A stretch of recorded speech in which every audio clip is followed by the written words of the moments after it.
I won $500 in gift cards at a poker tournament. Not as impressive as the first one, right? Let me explain. Quick caveat, I know this is the second video. More real poker to come. Have fun with this one.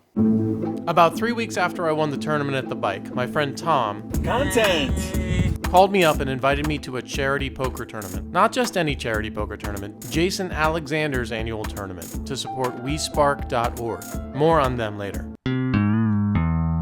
Now, ever since I was in high school, I was a Seinfeld fan. I know every word, every episode, so this was exciting.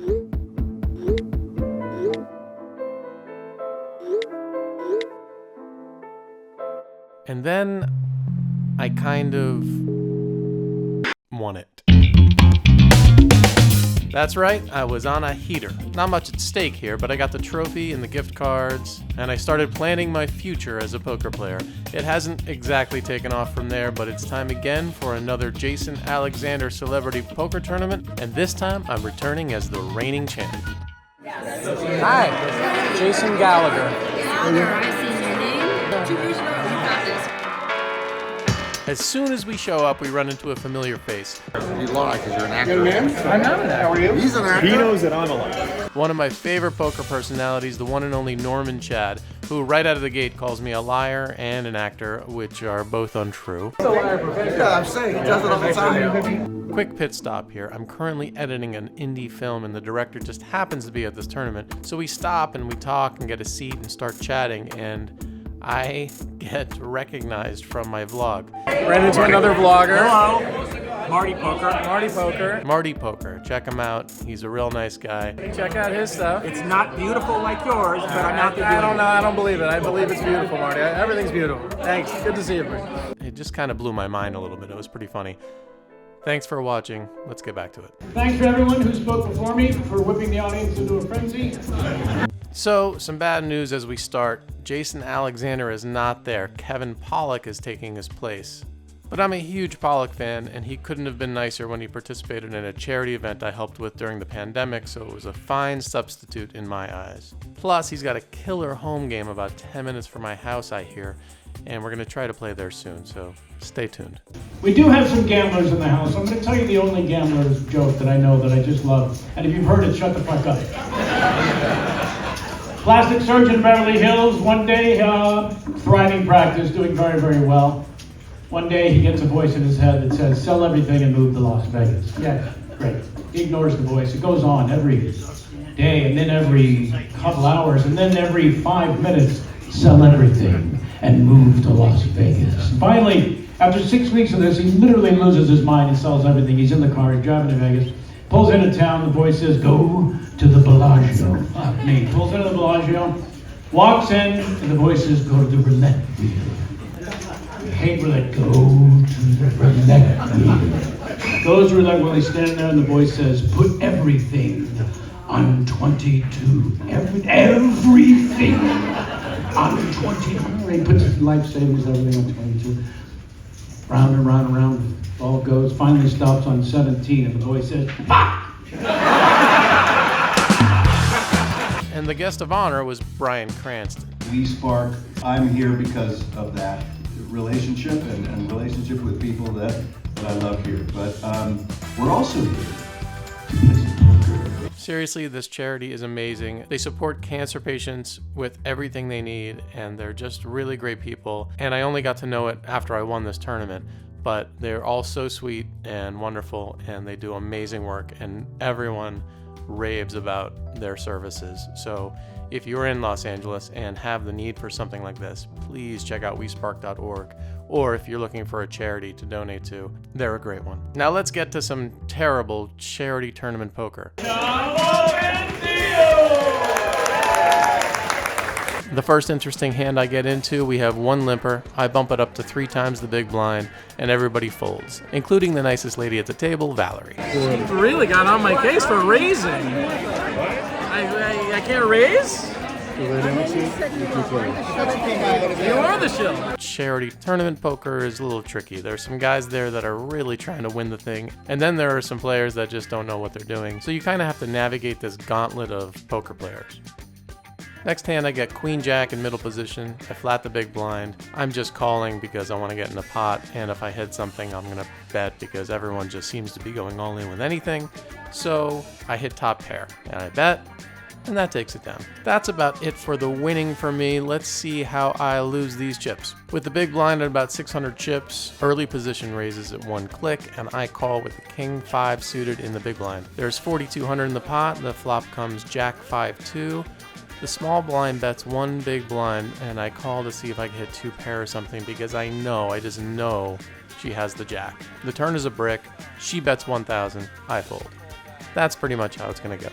When I get the ace deuce of hearts, again, I just have to call, hold on to some chips here, and see a flop to see if I can hit something. But someone goes all in after me, and I just have to get out of there. They have ace king. He does get 1 caller, though. The guy wakes up with a beautiful 5 deuce suited. So he gets in there, of course, and tries to take out the ace king, but does not succeed. Now Tom's on my left. They seated him there just because they knew we were buddies. And I'm bleeding now, so maybe we just focus on Tom a little bit. He raises, gets called, and faces an all-in bet. He calls, and he ends up with aces versus kings. Amazing, beautiful. Tom gets some chips. Doesn't quite knock our friend out down there. She has a few chips remaining, but here comes Tom with that stack, and let's maybe vlog about Tom this time. Nice hand. Here we go. That felt better. How did that feel? That felt better. I'm just getting no cards. Maybe Jason Alexander not being here is bad luck for me. I don't know. Our friend Sam comes over. I got it all in very, very good. He explains how he got it in good with queens versus tens. Queens against tens? Queens against tens. And she spiked a 10, so he's out. He's actually won this thing before as well. A good poker player in his own right, and a really nice guy. I get a few chips back before the break when I check in the big blind with 9-7 off and I hit a 7 somehow. I jam, everyone folds, so we're still going. And let's sweat a hand with Tom. Tom flats in the hijack with jacks and just crushes the flop. See if we can pick up a tell on Tom. He leads out, which I think is a great play, especially with Dylan over here. He's been super aggressive. And when Dylan goes all in, oh my God. Tom takes a minute for some reason and then calls with his top set. Oh, begrudgingly. Let's see.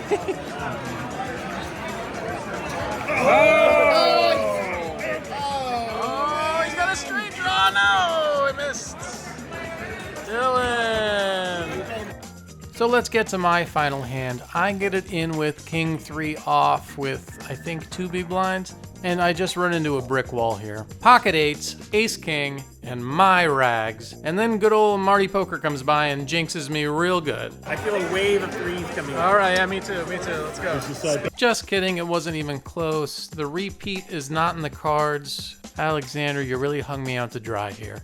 But our friend Tom is still in it. He's got a stack, he's super relaxed, and he's going for it. But when he gets it in from the big blind with a decent hand, he gets put at risk. Gina Hecht is considering her options. If you don't know her, she plays Little Dickie's mom on Dave, which is an amazing show. But she ends up folding, and they turn up the cards. Tom's king 4 up against 8-5 of diamonds.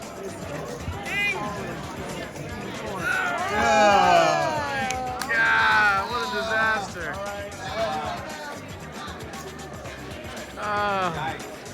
How does it feel? Pretty good. Let's get it done.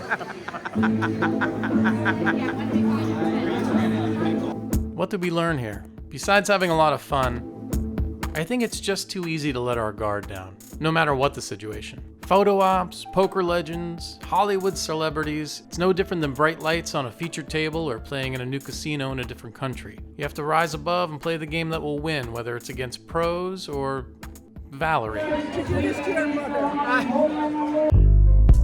So this week I'm studying meditation and mindfulness with my guru and good friend Tim Duffy. Tim had crippling anxiety before getting into meditation, and now he's a certified instructor. The last time we spoke, he wanted me to consider all the good things and the bad things that are happening as clouds.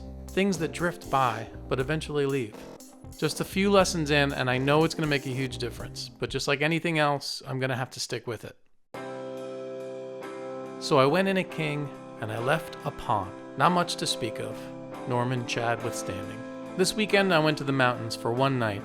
for some sledding with the family and some friends. And we got stuck in a snowstorm for 3 days, unable to move. I felt like a hero for bringing my kid to see some snow for the first time in his life, but once it didn't go the way I had hoped, it was easy to feel stuck.